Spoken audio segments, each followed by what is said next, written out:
In the north, they thought they knew all there was to know of war. Until the War of the Rift.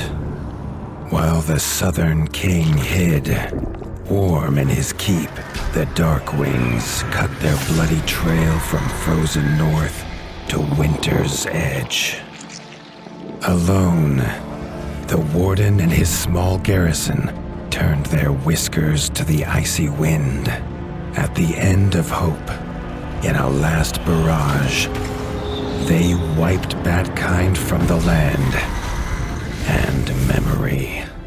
With no sign of the Darkwings' return, in time, few believed them little more than a fairy's tale. But at Mount Cauldron, time had been all they needed. An old enemy claws free of their icy tomb and hungers for vengeance. But not all is lost. King Rattus brings north a cause for hope. A bastard prince, placed in the paws of the Warden of the Wastes to raise as his own. A secret of blood never to be told. Now, fate calls for a hero in a murderous screech, and one young rat will answer.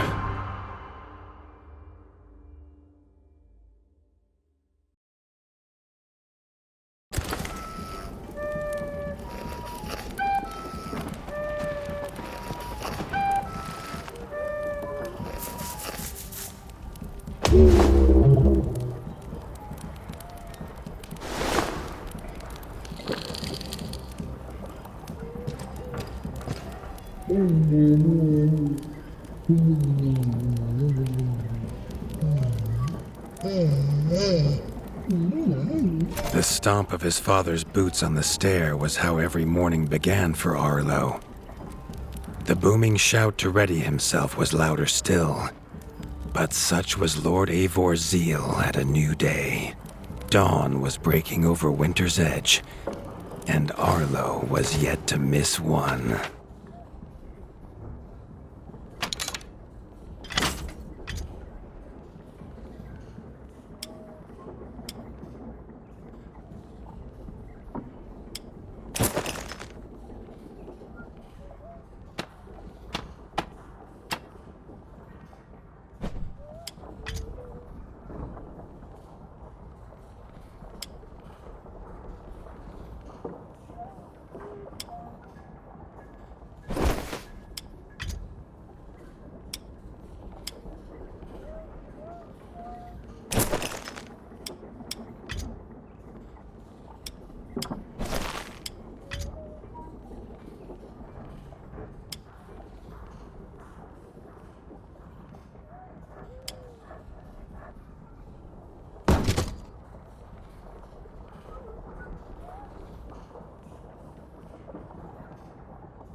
The castle echoed with the horns of the returning hunters, bringing their night's bounty.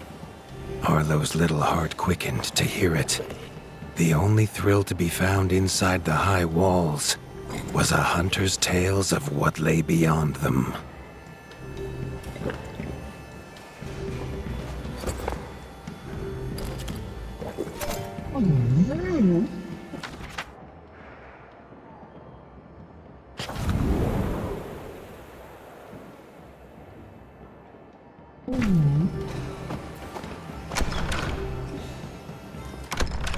Arlo tells himself it's a good life here in Winter's Edge.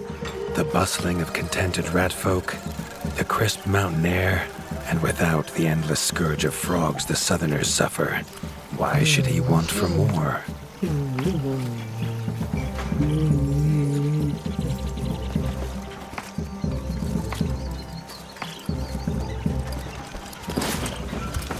Arlo has no memory of his mother, but Hilda's food was a true taste of maternal kindness.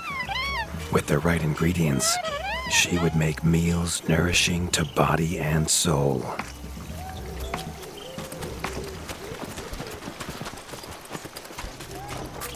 There was no time for tales of the hunt today. Lord Eivor was already dividing what was an excellent haul, happy to see his people provided for. Arlo longed only to join the hunt, to see the ratdom or even the lands beyond. His father called it a fool's wish. Arlo's destiny was unshakable, much like the keep that would become his by birthright.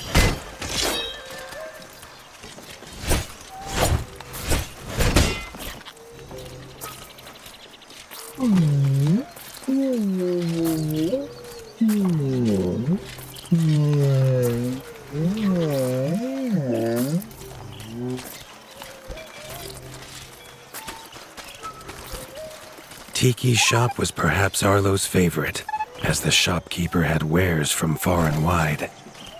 But getting him to part with his curiosities was never easy.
Chief Mason Leaf was the rat Arlo most admired. As younger brother to Lord Eivor, his carefree uncle never faced the burden of being Warden of the Wastes. With walls this strong, his duties were light, leaving him plenty of time for his nephew.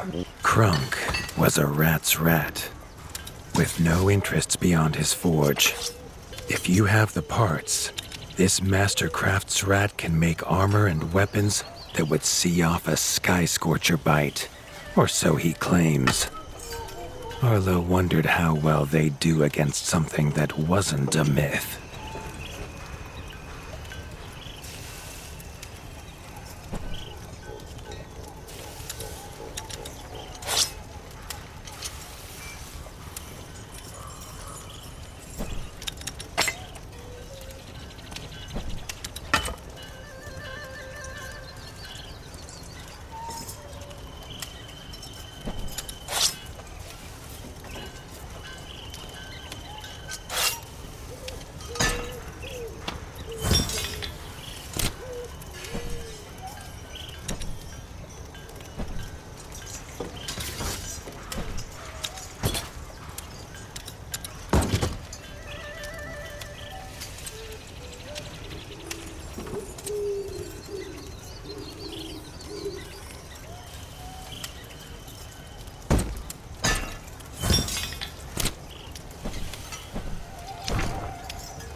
The hunters had brought unwelcome news.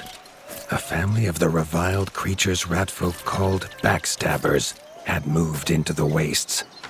Eivor told his son to fetch his weapons.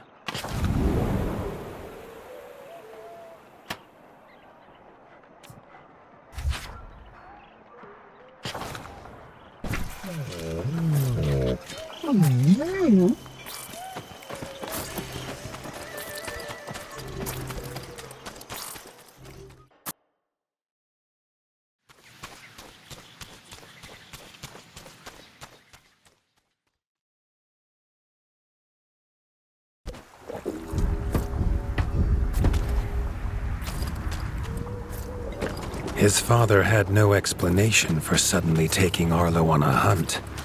It even gave the hunters pause. Arlo had been taught to fight, and better than most. But rarely had he been tested. He was determined to prove himself. The rugged terrain of the outskirts could have taken all day to traverse, but Arlo's trusty grappling hook allowed him to swing between its many crevices.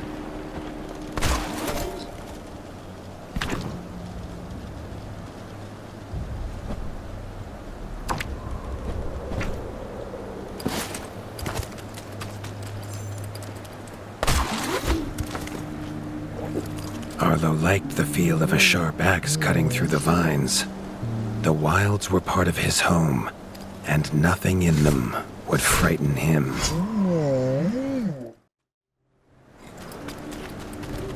The famous frostberry bushes of the wastes were in full fruit already. Their juice made a healthy tonic, though Lord Eivor preferred them fermented.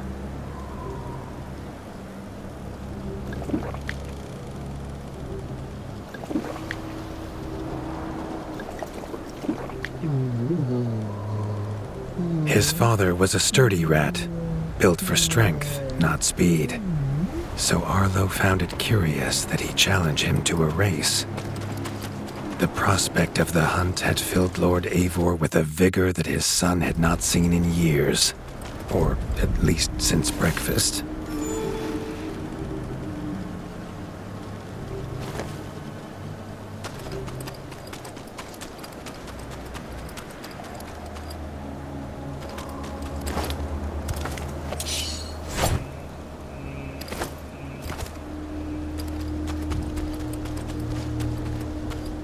A warden fights the hardest battles, he told Arlo, and needs the sharpest blade. With that, Eivor gifted Arlo his own sharpening whetstone.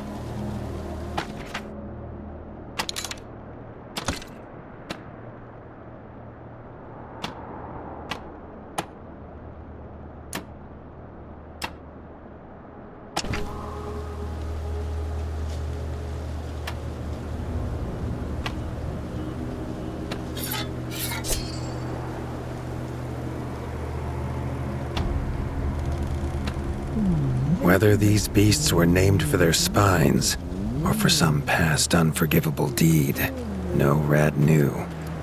Either way, Arlo was about to find himself at the pointy ends of this brood. Even young backstabber red attacks were brutal, but a well-timed dodge would see Arlo escape unscathed.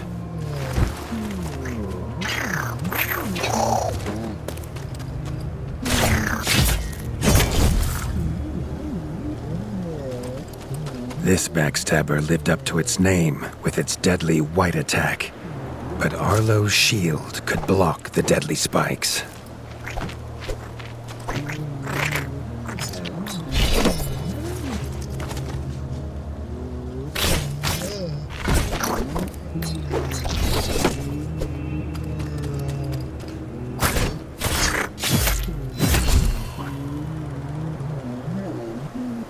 This young one used vicious yellow attacks. Arlo had to time his parries perfectly.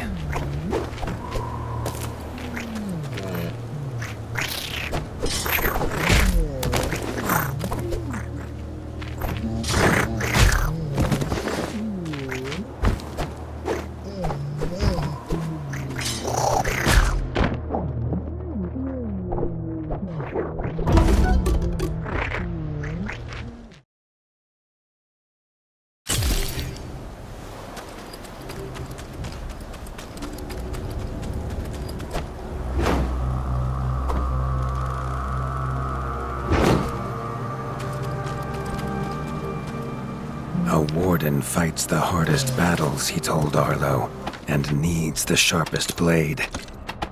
With that, Eivor gifted Arlo his own sharpening whetstone. Whether these beasts were named for their spines, or for some past unforgivable deed, no rat knew. Either way, Arlo was about to find himself at the pointy ends of this brood. Even young backstabber Red attacks were brutal, but a well-timed dodge would see Arlo escape unscathed.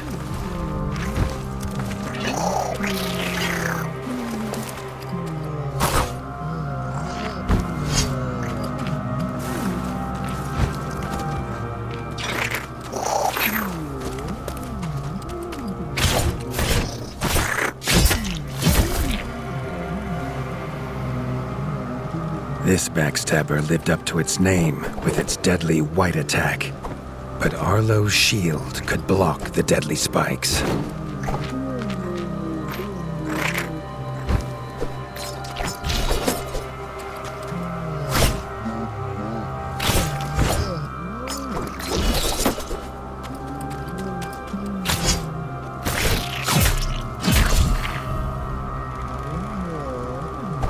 This young one used vicious yellow attacks. Arlo had to time his parries perfectly.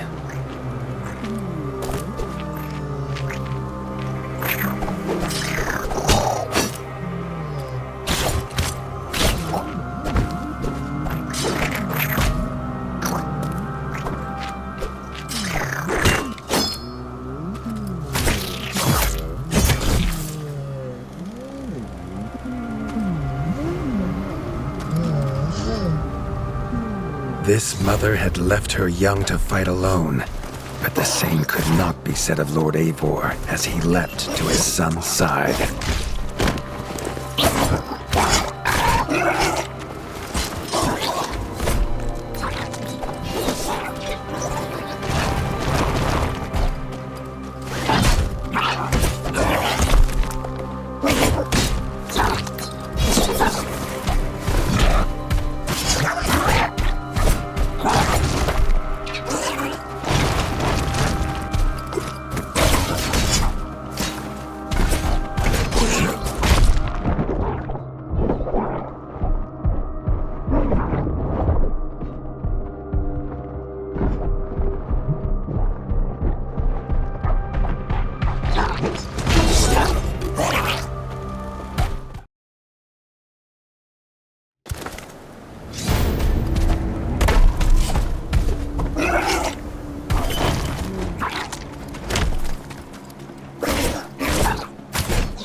It was Lord Eivor's mighty blade that took her head, but the fight was won together.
Arlo basked in his father's pride, almost as warm as at the fire inside Winter's Edge.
Triumphant and keen to tell the tale of his son's victories, Lord Eivor set to a night of drinking with the elders.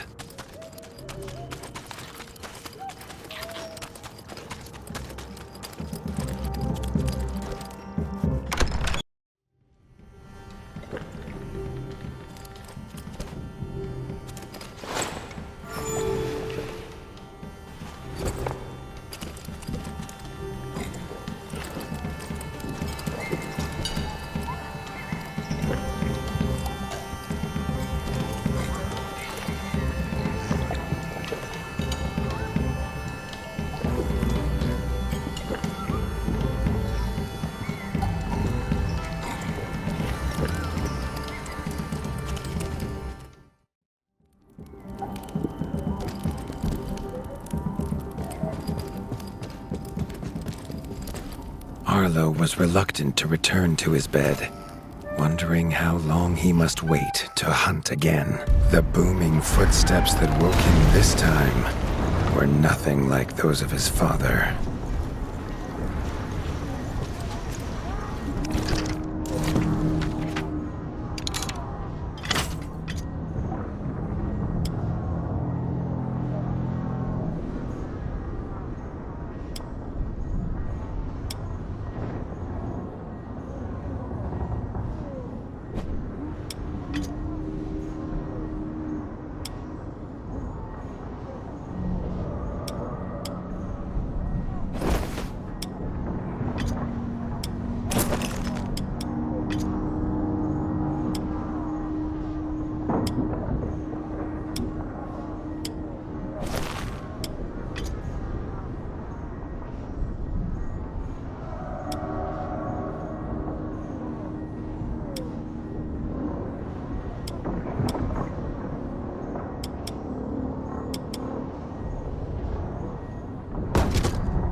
found his father. The warden stood alone, holding back a whole Darkwing army, their cruel Count Kazak leading them. His father charged, but the Darkwing Count was as fast as he was strong. The Winter's crown tumbled to Arlo's feet, now without a head to rest on.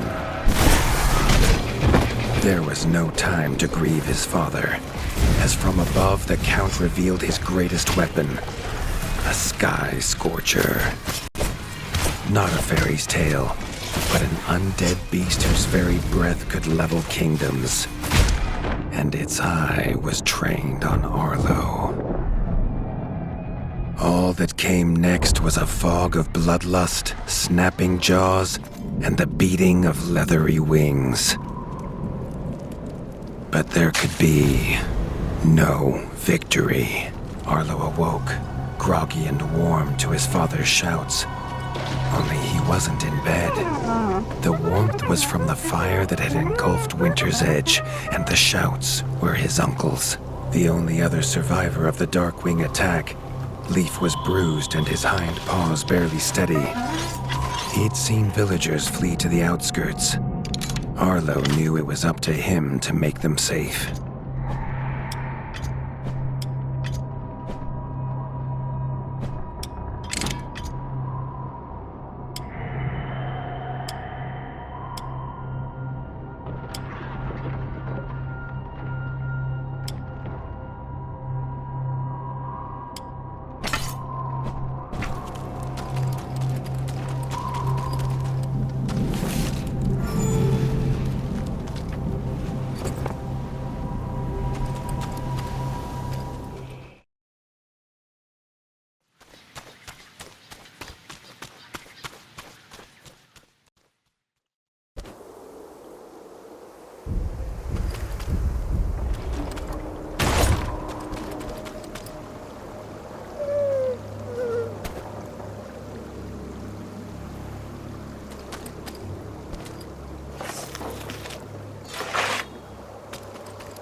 He'd know these anywhere.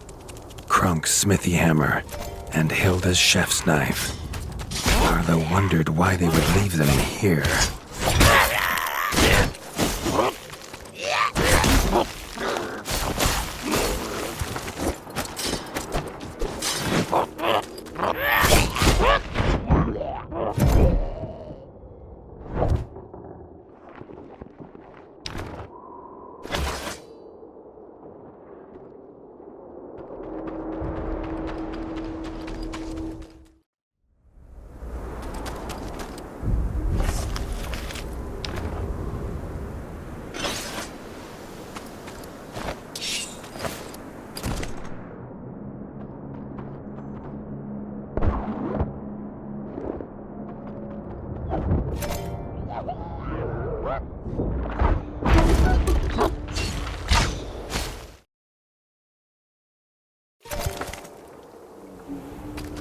He'd know these anywhere. Krunk's smithy hammer and Hilda's chef's knife. Arlo wondered why they would leave them here.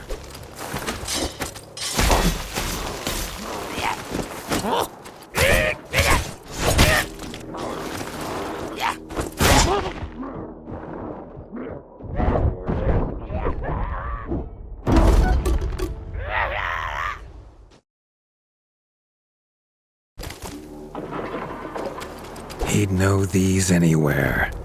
Krunk's smithy hammer and Hilda's chef's knife. Arlo wondered why they would leave them here.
With the attack at Winter's Edge, no hunters had come to check their traps.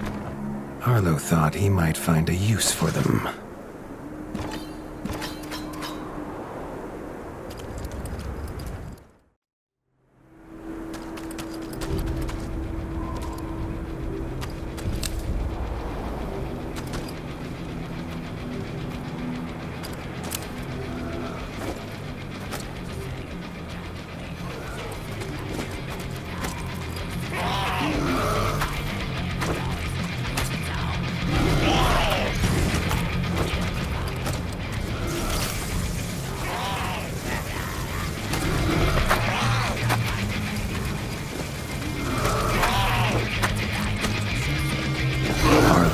Found the reason his friends had fled. The taunting shrieks revealed that this was Baron Frostovic, son of the Darkwing who took his father, and therefore a perfect target for his revenge.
With the attack at Winter's Edge, no hunters had come to check their traps.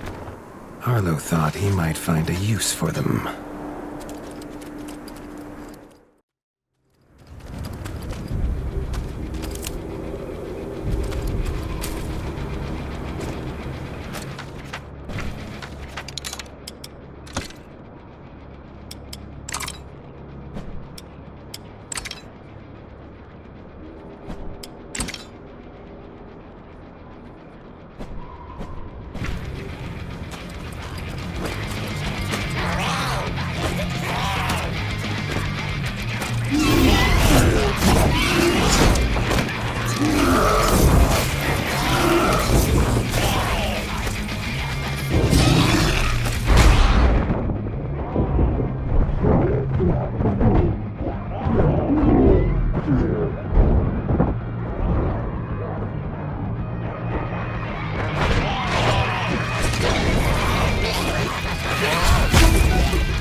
With the attack at Winter's Edge, no hunters had come to check their traps.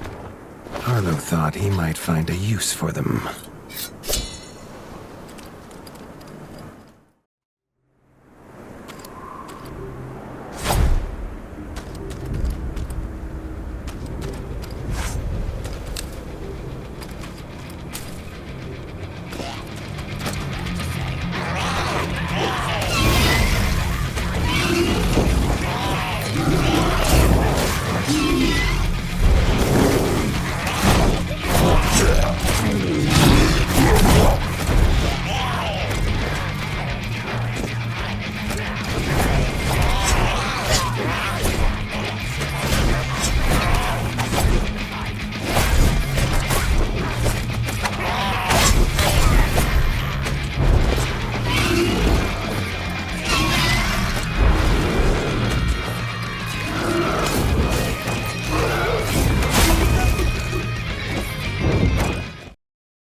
With the attack at Winter's Edge, no hunters had come to check their traps.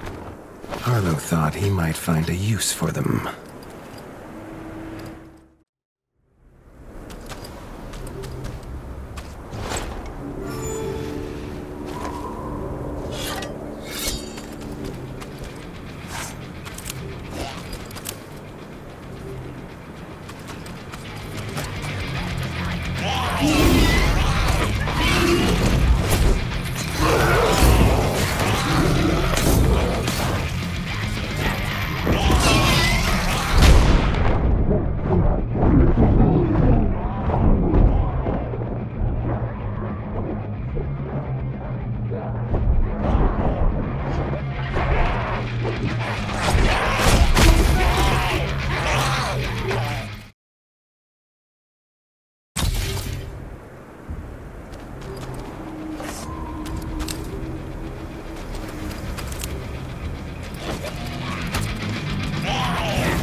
Wow.